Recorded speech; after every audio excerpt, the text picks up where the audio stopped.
एक जंगल में लाड़ो नाम की चिड़िया रहती थी। उसके दो छोटे छोटे बच्चे थे।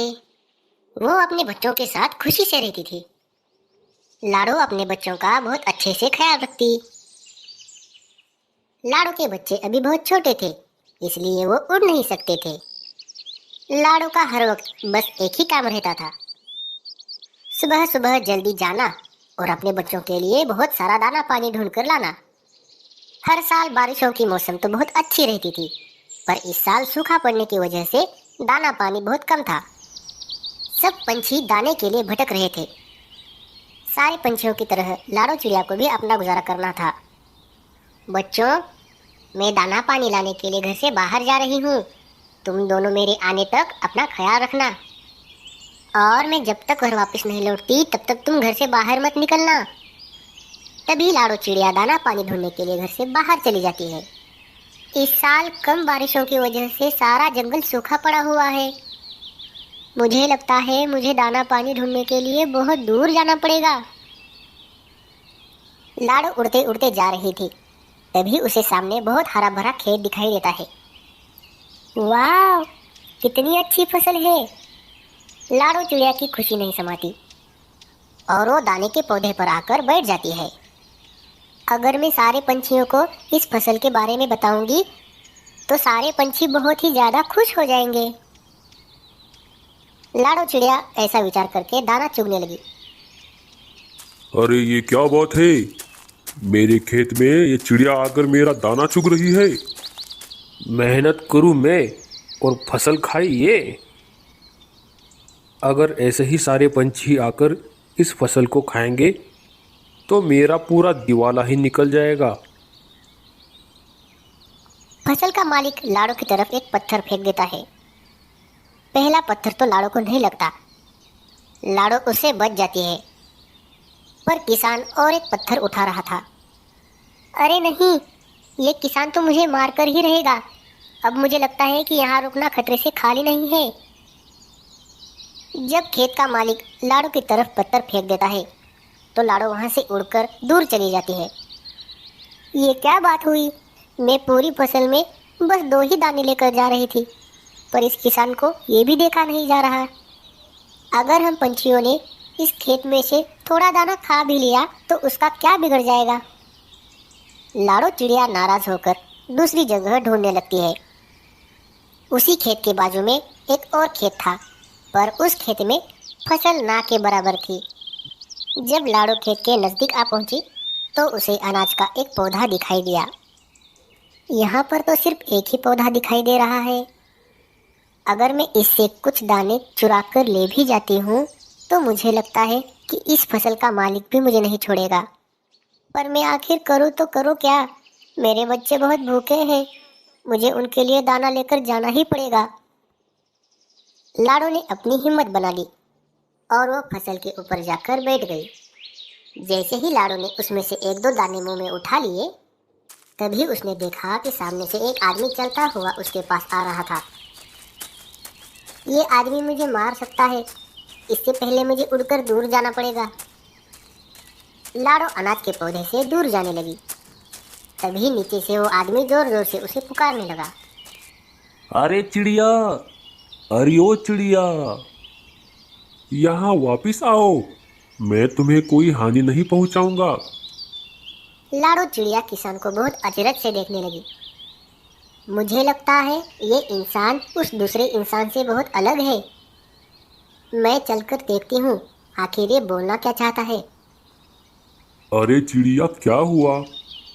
तुम दाने खाते खाते ऐसे उड़ क्यों गई? पास वाले खेत में मैं जब दाने चुग रही थी तब वहाँ के इंसान ने मुझे पत्थर मारकर भगा दिया। इसलिए मुझे ऐसा लगा कि तुम भी मुझे पत्थर मारकर यहाँ से भगाओगे। अरे नहीं नहीं, इस साल कम बारिश होने की वजह से फसल बहुत ही कम हुई है। तुम ये दाने ले जा सकती हो। आखिर एक पौधे का मैं क्या करूँगा? इंसान के ऐसे बोलने पर लाड़ो बहुत ही खुश हो गई और वो दाना चुगने के लिए पौधे पर बैठ गई।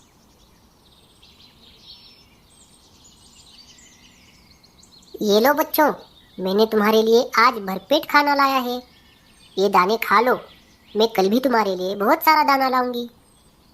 माँ, तुम्हें आने में बहुत देरी हो गई। हमें बहुत भूख भी लगी थी। हाँ मेरे बच्चों, मैं ज़रा दूर गई थी।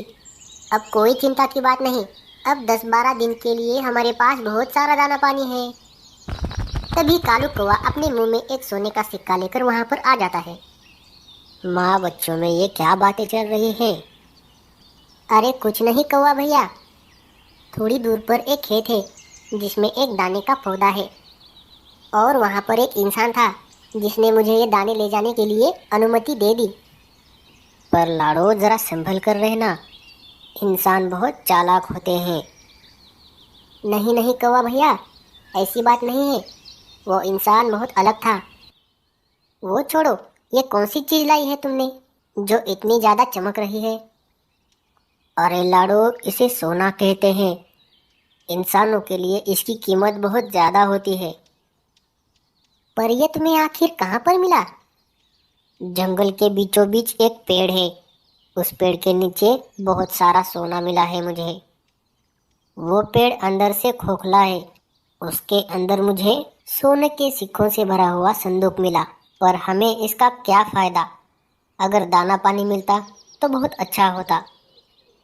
लाड़ो चिड़िया पिछले दिन की तरह आज भी अनाज इकट्ठा करने के लिए उस खेत में चली गई।